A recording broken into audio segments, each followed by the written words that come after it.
Is psychology and psychiatry universal? Well, I posit this is a Western produce analyzing the pathologies and exhibits of the Western mind. When we compare it to advanced Hindi Buddhist philosophy and psychology and introspection on so many levels, Western psychologisms and psychiatry fail utterly on analyzing the mind or more advanced levels of circumstances. Therefore, in the postmodern approach, psychology tended to shrapnelize the human Western mind and interpret the effects of it, not the very well deep-rooted etiologies of the mind problem that is reached with very advanced introspection, that is reaching out to the worlds of consciousness, of spirit, in order to understand the human mind better. With the advancements in cognitive sciences and neurobiology, we may test certain things of the Western mind. Yet those tools are limited when it comes to exploring transpersonal consciousness, spiritual realms on which the mind depends too.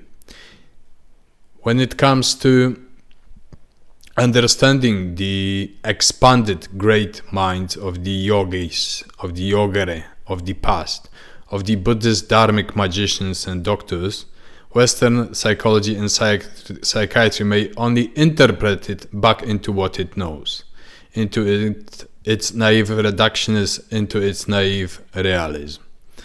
In other words, the Western mind is so childish and malleable that it may be imprinted with any nonsense on the level of postmodern cognitive chaos.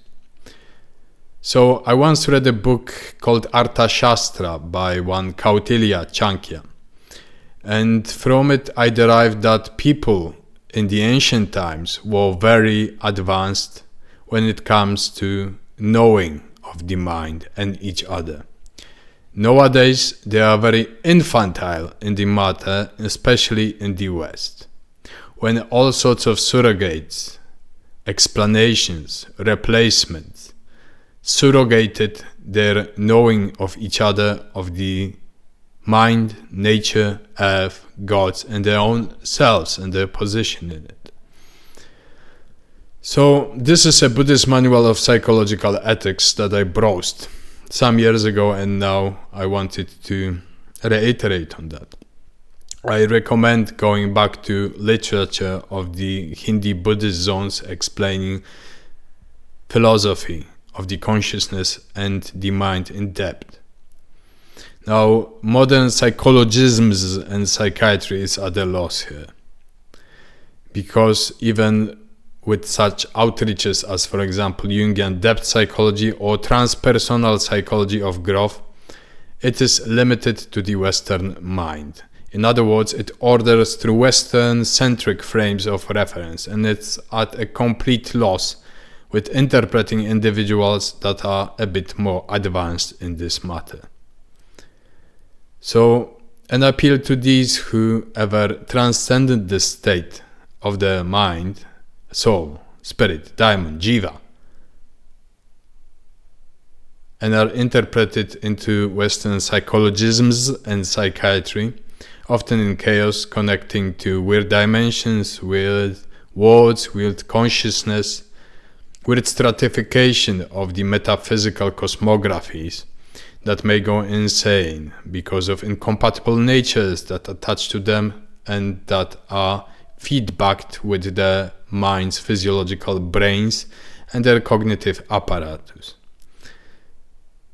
That sometimes it is much easier to heal such a mind by cutting all such influences and by applying Western and Eastern occult, magic and spiritual traditions and advancements in those technologies in order to heal yourself.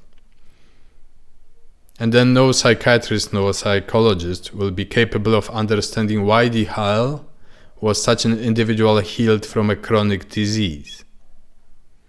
Because they are limited to their paradigm, Western-centric paradigm of the research.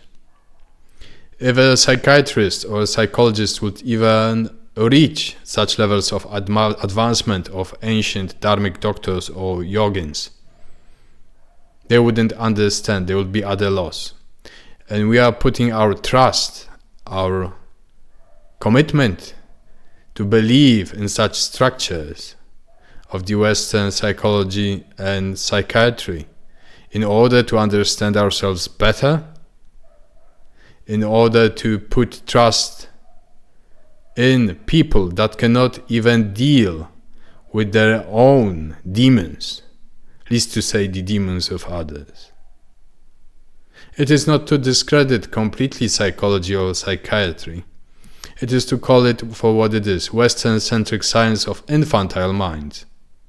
And that is so. Thank you.